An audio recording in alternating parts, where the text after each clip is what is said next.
Olá, vamos lá então. A gente vai mergulhar fundo em um texto que é, assim, a base de tudo quando a gente fala de direitos humanos hoje em dia.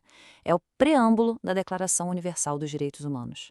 Um tema, olha, fundamental para entender o direito e, claro, um prato cheio para concursos públicos. Essa frase, ela é pesada, né? Atos de barbárie que revoltam a consciência da humanidade. Isso aqui dá o tom de tudo. Não é uma frase solta. Ela está falando diretamente dos absurdos, dos horrores da Segunda Guerra Mundial. Foi essa crise, essa catástrofe, que fez com que essa declaração não fosse só uma boa ideia, mas sim uma necessidade absoluta. Era urgente reconstruir alguma coisa a partir dali.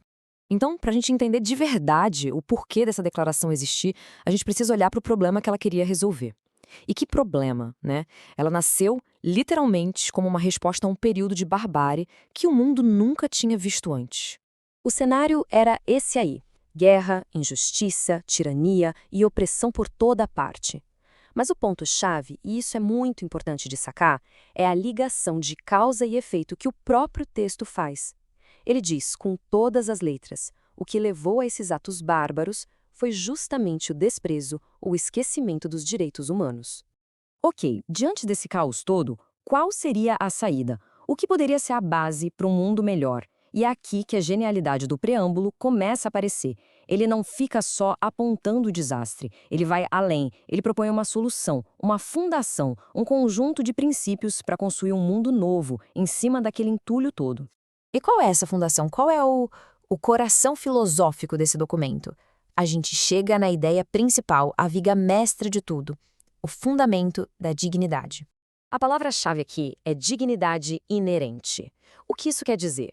Quer dizer que há um valor que já vem com a gente, sabe? Pelo simples fato de sermos humanos. Ninguém dá, ninguém tira.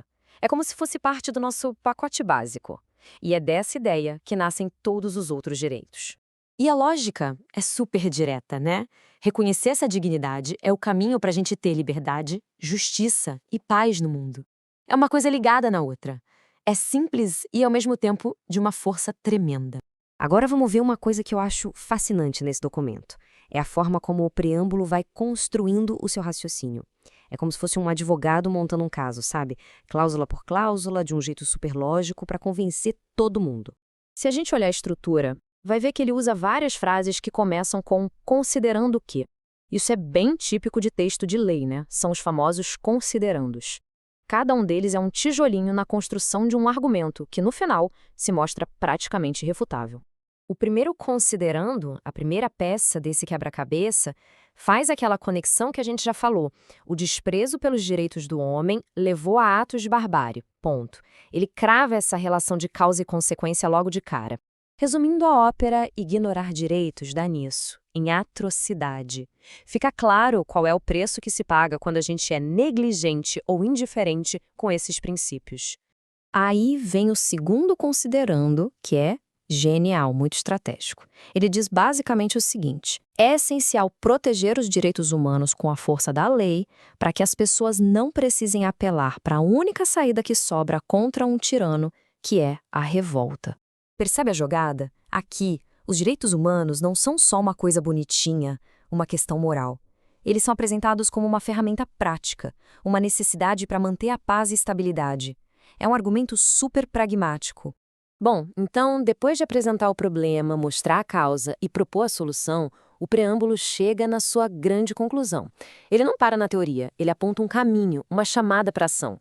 É aqui que a Assembleia Geral proclama a Declaração como um ideal comum. O que é isso? Pensa numa bússola, num norte. É um padrão de referência para todo mundo, para todos os países. É a meta que todo mundo tem que se esforçar para alcançar. E não fica só na meta, não. O texto dá um mapa, uma estratégia bem clara em 3 passos. Primeiro, esforço, principalmente através do ensino da educação.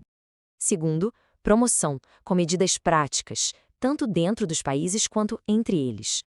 E terceiro, garantia, ou seja, assegurar que esses direitos sejam reconhecidos e aplicados de verdade, em todo lugar. Isso tudo nos leva a uma pergunta final, que é super atual, né? Esse ideal comum que nasceu lá atrás, no meio das cinzas de uma crise mundial, como é que ele ecoa hoje nos nossos desafios atuais? Será que a gente está mais perto ou mais longe desse ideal? Pensar nisso e agir a partir daí talvez seja o nosso maior desafio como sociedade.